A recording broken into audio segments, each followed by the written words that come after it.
Hi, I'm Mike. We are Sunsets and Sangria, and it's been a long time. But we are In France. in France. So we decided that it was high time that we try this again with some travel stuff. Yeah. Yeah. I'll do the talking. I'll just be here for entertainment. You can tell we're newbies at this. So, France, we've been here how long? Probably about 3 weeks. Has it only been 3 weeks? Yeah, we're about halfway through. Yeah, we're here on a 6-week trip. Traveling, spending time in different parts of the country. Mostly the northwestern part, Normandy, Brittany, and the upper Loire Valley area. Yeah, and So- mostly because we want to avoid the heat of the summer. Yeah, one of you asked me, so I don't think I've mentioned this to you. I have questions Didn't here. mention it to me. I have questions here. Oh, shouldn't say that. It'll make it easier. One of the questions that was asked is, what is summer like here? So we chose to stay further north for this trip because down south, It's getting a little warm. it's getting very warm. Is it as warm as Arizona warm? Possibly. There are 'Cause- some places. Yeah, well, And more humid. And because we came from Phoenix, Arizona, we've been staying there for a bit with my dad, and he sent me I got a weather notification yesterday that it was going to be 110 degrees today in Surprise, Arizona, which is where he lives. So We don't miss it. No. So, in the south of France, on the Mediterranean, I would say it's probably not as hot because they do have the wind off of the water. But as you get further But it's- inland, it is, and it's pretty much there's a line not too far south of us where it's hot. As you get further north, then it's cooler, cloudier, rainier. And most people here don't have air conditioning. Yeah. So yeah. that can We be a bummer. had 3 days this week that were in the 90s, and it was humid. And because there is no air conditioning, the condensation builds up inside a home, and it's not pleasant. Especially now we're fortunate in that the Verbo that we're staying in here has stone walls that were actually quarried from the mountain that is behind the house. This is actually a kind of a troglodyte area, which are homes that are built into caves or into the caves. side of a cliff. And we kind of use that as a pejorative term in the United States. Yeah, But this is really, I mean, the folks who did this were really brilliant. Yeah. But anyway, this home has walls that are at least a good foot thick of stone, and it keeps it cool, surprisingly cool during the day. I mean, humidity buildup and condensation is an issue, but the temperature inside, even without AC, is not bad. And in fact, where we are sitting right now, the Verbo and the owner's structure is right here. Behind this is the cliff that the stones come from, and there are caves in the cliff. And where we're sitting, you can actually feel the cool air blowing from the caves to the front of the house. It's really, really strange. Yeah. Not sure what's happening. An interesting story that we learned from the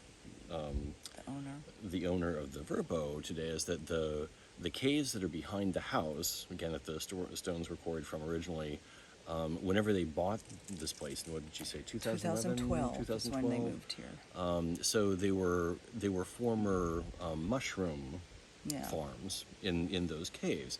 And I guess whenever she and her husband were in there cleaning stuff out and things, they found this femur and other parts of a plesiosaur, which is an aquatic dinosaur, 90 million years ago. That's the only one of its kind that's been found in all of Europe. Yeah. So that was pretty. I mean, it's in the Museum of Natural History in Angers now. Yeah. So that was like kind of mind blowing. So just to give you a little bit of where we are, so the Loire River runs through central France, and we are just south of it. There's a town called Saumur, and we are about a half hour south of that. There's a big tank museum. There's a big tank museum. He loves tanks. Sorry. Loves tanks. we went to the Tank Museum the other day and made him happy because he has humored me too many times going to cross-stitch stores and knitting stores. Yes, the skeleton in the chair outside. So we went to the Tank Museum and had a grand old time where there wasn't any Where air there's no conditioning, AC. and it was a 94-degree day. Yeah. Perfect day to visit. So, anyways, the property that we're on, that the hosts own, is this beautiful garden-filled land that It's absolutely they've done it gorgeous. all themselves. Yeah, This is they all their own planted everything landscaping, here. and it's in a very rural area south of the Loire River. Agricultural fields all around us. We have a sunflower field across the road. Absolutely We have brilliant corn color. fields on either side, sunflower fields down there, wheat fields, and of course, tons of vineyards. Oh, and not to be missed are the llamas that are right. We have llamas, Right over or here. they may be alpaca. They're all llamas. Doesn't matter. They're all llamas. So we spent 2 weeks in Brittany, which is the peninsula jutting out from the west of France into the Atlantic Ocean. Yeah, gorgeous. It was rainy, but it was cloudy and it was cool. Yeah, And I am a very huge pleasant. fan of not having blasting sun at this point. It was beautiful. So we have 2 weeks here. We leave here, I believe, on August 9th and head up to Normandy. And we will be far up on the Normandy Peninsula, seeing the World War II sites, the beaches, and just traveling exploring a around bit. the Normandy Peninsula and getting a feel for Normandy. So, yeah. So it's been a real blast. I mean, aside from seeing things, just experiencing France, and which has much in common with Greater Europe, but the contrast between that we see here between here and the United States in just basic things like food. And I'll let you tell your wheat story because that is That's a huge huge. one. It's huge. Yeah. So So one of you did ask, let's see, what were our expectations? What surprised you? What has made you happy? Anything disappointing? So I'll start with our expectations, I would say, were up here, and they have totally been met, and And more, exceeded. Yeah, and exceeded. more. This is a beautiful, well-run, well-maintained country, and we'll talk more about some of that in a minute. But what has made me happy? Many of you know that I am gluten intolerant in the United States. I can eat the bread here. I have been eating all the bread here. Baguettes, croissant, pain de chocolat, brioche. We have some eclairs for pizza. dessert. Had pizza that Pizza. day. Yeah. We're gonna have pizza again tonight. I can eat it, and I've had one little outbreak. I'm not a celiac.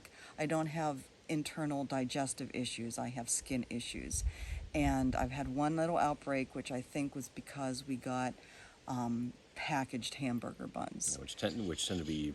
It had more preservatives. Yeah, the packaged stuff tends to have more Yeah. kind of more questionable Yeah. ingredients. It's in it. not fresh baked.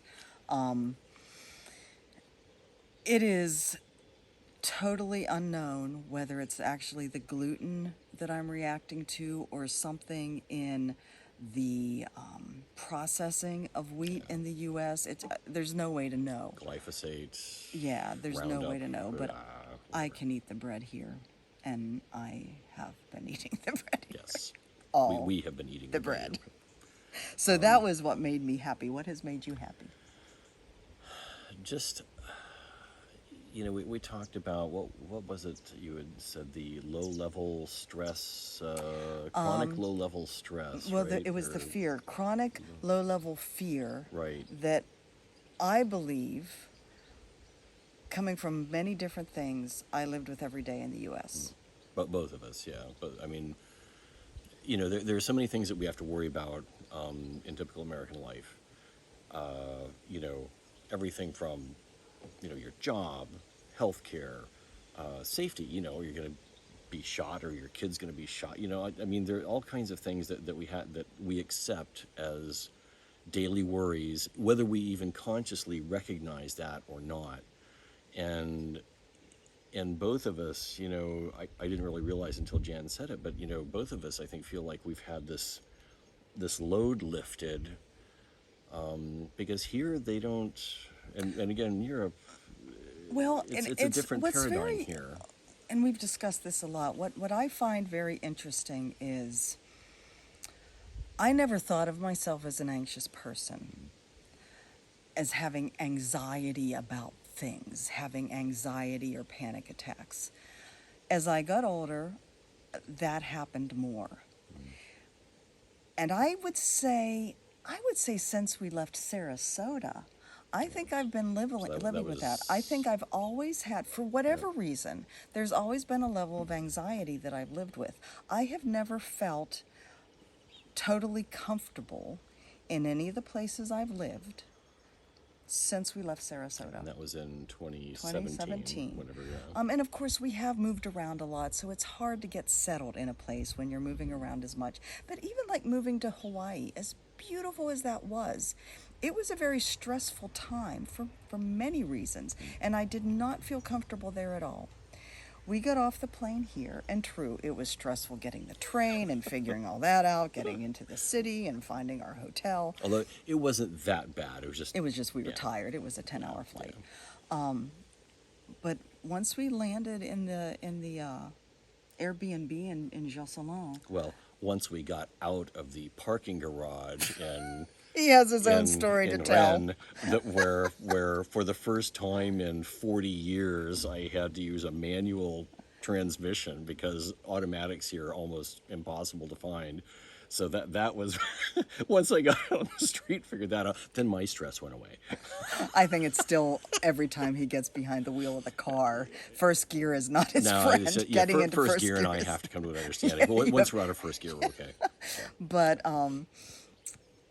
yeah, it's strange to be in a totally foreign country where you barely know the basics of the language and not to feel the stress. No. It's strange, and I really I can't explain it except that it's a fact. It's a fact. So, yeah. And also speaking of language, so I had minored in French again in school, which is back in the We don't count. We mid-80s. don't It was, talk about those right, numbers. right. But anyway, so we've been doing Duolingo and other things to learn a bit. Now, we can kind of muddle along, but we're hardly conversational. But, people here have been fantastic. I mean, even people who know no English at all have been wonderful in whatever we needed to do. They help us make it happen. Yeah. The little lady in the grocery store today. So in France, when you're in the grocery store and you're in the produce Pro section, tip. yeah, you're in the produce section. They don't have plastic bags. They have paper bags with like cellophane fronts, and you bag up whatever your produce is, and you take it to the scale and go through the process of weighing it, and a little tag comes out. It's the sticker for the price, the barcode. You don't do that with cauliflower. Yes, 'cause some things you do it with, and some And it's things whether are it's per item. whether it's per item or per by yeah. weight. But we didn't know that, so we're working at the scale trying to find cauliflower. And this little old lady, totally in French, comes, oh, whatever she said, and I finally got a piece, un piece, un piece, and it was just like, we don't need to do it for this. Each head of cauliflower costs this she's amount. probably and just like, that's it. oh God, foreigners. Oh, and then the broccoli had to be weighed, Weighed. which we figured, it's the same as cauliflower. It same won't thing. have to be weighed. So the poor The man cashier. at the checkout was like, oh, this has to be weighed. So he just ran back and did it for us. Took pity on us. Our landlady here, when we checked into the Verbo, she went through the kitchen and No. told us the name. Well, we asked. So Well, we as a didn't learning ask to exercise, begin with, but then she went through every cupboard telling us the name of every single item, and I kind of feel bad because I should have recorded that. And I was like, "Are we going to be tested?" But anyway, she and her husband have been absolutely Yeah, wonderful. just amazing. But yeah, So, that was pretty funny. Anything disappointing? No, I have again. Oh, no, there is one thing. Oh wait, all right, you go. Go ahead, you go, girl. How can a first world country have Oh. such bad public toilets. Well, I wasn't disappointed because I kind of expected it because I'd read about that before. We had read but, about it, yeah. but I didn't But realize how experiencing bad it, it was. So there are public toilets all over the place, and there are signs for public toilets. So they are available if you dare to use them. Dare to use them, can get in. Oh, look, it doesn't have a seat. And that was in a larger grocery store. Oh, and that was another one. So in the grocery store, again, this would have been like maybe a Walmart or a Walmart neighborhood market kind Target of thing, or type of Target Walmart, kind yeah, of, yeah. but a fairly big store. So we, we go in and ask where the bathrooms are. toilet. Where the toilet, and so the woman at the customer service thing directed us that way. So we go in. Well, there's a door to the bathrooms. You open the door, walk in, and there's like a sink or whatever there, and there are two doors. One is for men, one is for women, with a partition in between, like a partition that's like regular cubicles yeah, in like a restroom. yeah, like that if we you know, find in between but, stalls, but between men and women. So Public urinals. Let's talk about public urinals. Medieval festival in Josselin. So that's where we goodness. stayed the first 2 weeks in Brittany.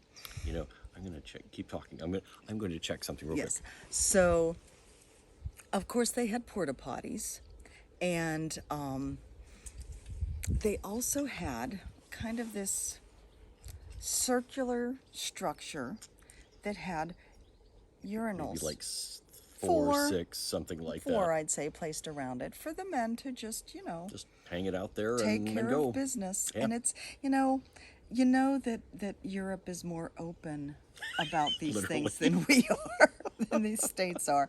But to see it in action, it's like, okay, Mike they're- went into the porta potty. He didn't use the public. I'm just disappointed because I forget what it was we did or we saw that was really well done. And it's like, come on, France, if you can do that, get your act together. I with mean, the public toilets. they have a nuclear weapons program, ballistic missile submarines, but But they don't do now it. in the restaurants that we've been in, The restaurant bathrooms are very nice. Yeah, those are yeah, very par nice. But excellence. the public ones are a little I just lost my train of thought. But anyway, I haven't been disappointed by anything. And again, I think everything has exceeded expectations. Yeah. Yeah.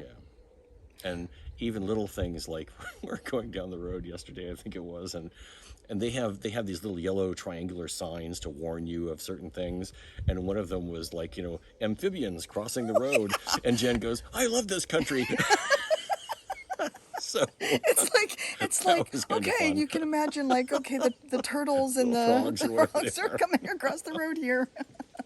You're used to seeing deer crossing and maybe cow crossing in but rural this areas, was an but this was amphibian an crossing. amphibian crossing. You just Okay. never know. Let's see. One of the other things that I think is that we notice over and over. So we have traveled, I don't know how many kilometers at this point, but from one major region of the country to another major region of the country, and then all around a bunch of back roads. And there's no trash. There is no trash on the sides of the road. You don't see, I think the only place we saw a bottle on the side of the road was going into Guingamp. Yeah, I mean like But- a bottle. yeah, A bottle. yeah. There are no plastic grocery bags flying in the breeze anywhere. There's no trash lying along the side of the road. There's no trash in any of the streets except like in Guingamp, which was kind of I think it looked like it was a bit depressed economically Yeah. in the center of the area. But the trash, and I mean there were cigarette butts on the ground.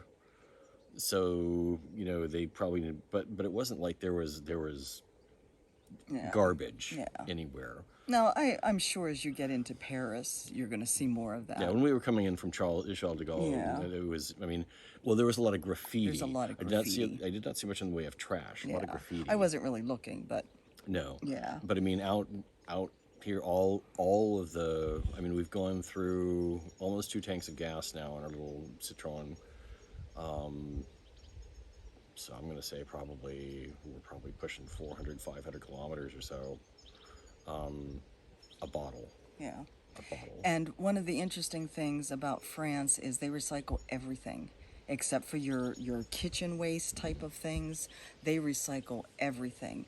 And what we found interesting in both the tiny little village that we spent like a few days in before we went into Josselin, and even in Josselin, they have communal garbage Yeah, collection sites. like kind of, in designate, like they're larger containers, not as big as like the big Dumpster trash type of thing. dumpsters, but yeah, No, but just size. serving several So homes or people, what I'm businesses. saying is people are not putting their trash out. Each individual person is putting their trash can out on the sidewalk for a truck to come down the road and pick it up. They take their trash to a central place, and there's Right. several central places in some of these villages, and they just pick up there. I think one of the reasons that there is such care taken with not being a lot of trash laying around is the different designations that France has for their villages.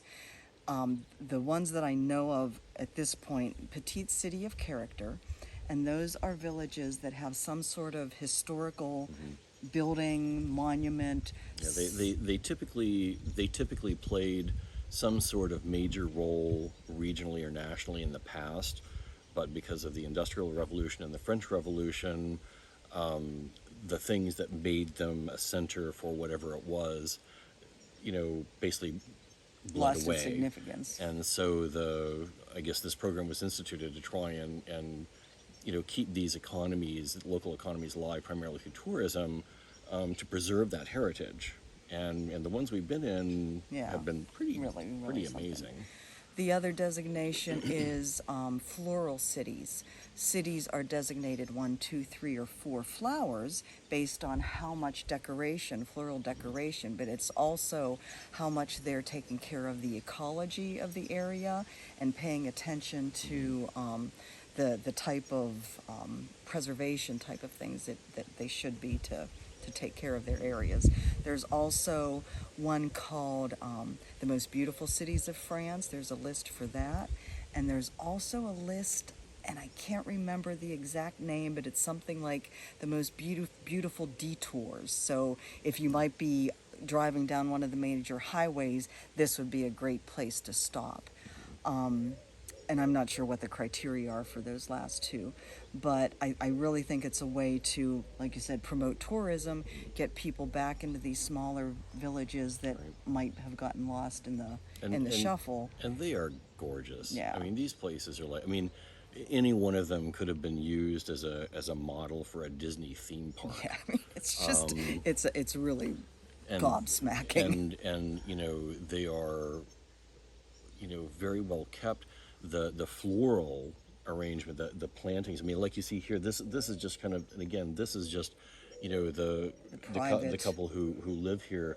But this is really kind of a microcosm of What the the things that towns we've do. seen in these Yeah. towns, and even Yeah. along the roadways. There's Yeah. lots of Lots of flowers. flowers, greenery. I mean, it's beautification. But I think Mike called it once said once that it's a civic pride that I think Yeah. the population of France has to not only maybe have their towns be awarded these different designations, but also just to because it's a good because thing they to do. want it to be Yeah. they want it to be beautiful. Yeah. They want it to be beautiful. Yeah. So, let's see. What's next? What did you need besides a passport, and where is your fur baby? So, let's start with the last one. Where is your fur baby? She is back at home with Mike's dad. The grumpy former dog person. We get an Sorry, email. Dad. Yeah, he's not a cat person at all. We get an email every couple of days that says that rasty cat, and then lists all of his complaints All about. of her antics. There's a kind of a cold war going on back at my dad's place between him and Nina. We need to go back and save Nina, if nothing else. Well, I might need to save Dad at this point. I'm not sure who's getting the shorter end of the stick there. We'll see. Passport, no, we didn't need anything other than a passport. You don't need to get a visa for this kind of short-term stay. You can come and visit France for 90 days without any sort of visa. So, And just for folks who don't know, the there's a thing called the Schengen zone, which is a I think most if not all of the EU countries have open borders pretty much. So that 90 days, you can spend that 90 days out of 180 days in the Schengen zone without a visa. But if you go beyond that, then you have to have a country issue you a longer term visa so you can stay there. So All right. So, how are you getting on living in a small space? We lived in a 15-foot trailer for a year. This is huge. yeah, Yeah, there's no this is like problem. 3 or 4 times as much space as we There's have a in the complete camper. kitchen and bathroom and and a washing machine. I mean, And we're hanging our clothes out to dry. Yeah, and I also have to say that the couple who put this verbo together, I mean, like the appliances are very nice. There's it's very yeah. well. Yeah. Yeah, it's nice. How do you plan your travels? Less than 2 hours to the next spot? Do you plan somewhere because you want to see something specific there? No. We just decided we wanted to stay in the north. Normandy was easy. We wanted to see the World War II area. Brittany, I wanted to see the Loire Valley. I want to see chateaus. So that's a big part of the Loire Valley. And Brittany, it's just because it was in the north and we knew it would be cooler and we've heard great things about And it. it's beautiful. Yeah, yeah. So, Don't need any other reason. nah. Okay. Did you get to see the Eiffel Tower? Not yet. We will be spending 3 days in Paris on our last leg out. before we fly out. So we actually have tickets to go up the Eiffel Tower at 9 p.m. So we hope to see the sunset. Yeah, because the sun sets very late here. It's around 9:30 here. It was around 10:30 up in Brittany. Yeah, even I mean, we're not that far. I mean, in terms of distance that we think of in America, the distance here isn't that great Yeah. from where we were last time. I think it was about a 3-hour drive. Yeah. I think so. Mostly south, maybe a bit kind of southeast East, from yeah. where we were. But yeah, so it's about a half hour or so difference Yeah. in the sunset time. Yeah. Did you eat delicious French crepes? Did you enjoy the wines? Where did you stay while there, and was it lovely? So, crepes, I haven't actually had the traditional crepe. I've had the galette, which is the buckwheat crepe. That was when we first got here Right. because I wasn't sure about the bread situation yet. So no, I haven't had a real crepe yet. Yeah, I had a crepe when she had the galette, and it was quite yummy. Oh, and you had a grape in Montfort-sur-Mer as well when I had the ice cream. That restaurant that was closing for afternoon. Well, that was it. That was the. Oh, okay. Yeah, that was the. Okay. Oh yeah, it wasn't when you had the galette, but yes, she had a galette. I had a crepe, and it was very good. Thank you. Did we enjoy the wines? Are we enjoying the wines? This is an ongoing process, It's amazing. although we have yet to investigate pamplemousse, which we discovered today, by the way. What's a pamplemousse? Pamplemousse, pamplemousse. What's the plural of pamplemousse? Don't even know what it is yet. And I'm not even drunk. No. So driving back and into and out of Saumur, there's a whole line of wineries along the Loire, and we talked about the caves. They have their wine rooms sunk into these caves made of this stone here in this region, and it's just one after the other right in that area. It's just oodles and oodles of vineyards, Yeah, wineries. yesterday the traveling that we did through the backcountry, we're just surrounded by acres and acres and acres of vineyards, and all of them have their own domain is what they're calling it here, their own house, their own So label, basically. yeah, I think, label, right, yeah. located there, and then they have another place like in the Saumur region in these caves. So yeah, we have. I don't even know how you get to know all the I mean, wines. you could have in just the Loire region. You could have a different wine every day for the rest of your life and not not get hit to them all. We brought a bottle of champagne, not champagne, home from the grocery store. It can't be yeah. called champagne It's because it's not. sparkling wine or Yeah, whatever it because is. it's not, from the Champagne region, but But it's we're gonna from the drink it Loire. anyway. But it's in the refrigerator chilling. Oh, and just a side note on traveling here. If you're going to rent a car, like I mentioned earlier, brush up on your stick shift skills. Or like, I mean, you can get automatics, but they're basically twice as much. But anyway, I say this because we've been traveling a lot. The roads here are very narrow compared to what you're used to in the States. They do These not back roads. they do not waste any, well, even the except for the major highways, they don't waste any space on shoulders. Well, I think the You know, roads, though, are basically what they were back when horse and carriages were. yeah, it probably dates back to Roman Yeah. times. Some of them are wide enough for 2 lanes, Barely. but that one town we went through yesterday, oh my goodness! I mean, the mirrors were almost scraping the buildings on And there either side. there were a lot of 4-letter words. Being And then thrown when around you in see there. a vehicle starting to come the other way, Or it's this big truck. We were just going through this little narrow lane, and this big truck is coming when the other just pulled up. It's like, okay, well, we managed to squeeze out of that one. So anyway, be prepared for an adventure if you're going to rent a car and drive. keep your sense of humor. Yeah. So, yeah, everything is lovely. I mean, Yeah. it's not like there aren't bad places or. No, I don't- it's not utopia, but compared, I mean, again, compared to what our expectations were met and exceeded, and it's inevitable to draw a lot of comparisons, right, to a place that you visit versus home. And there's just nowhere back in the United States that has the feel of the places that we visited and that we've seen and that we stayed here. Right, overall, it's been amazing. Love it. It's been amazing. it. 3 more weeks to go. Yeah. Like I said, another about a week here, and then up to Normandy. So. Yeah, for 9 days or so. Yeah. Book I will research. be visiting some cross-stitch stores in Paris. I think in the country overall, there might be a half dozen stores. So there's not That that she much knows to of see. so far. I think there are more that she doesn't know about. No, I don't think so. Anyways, I hope you found this interesting.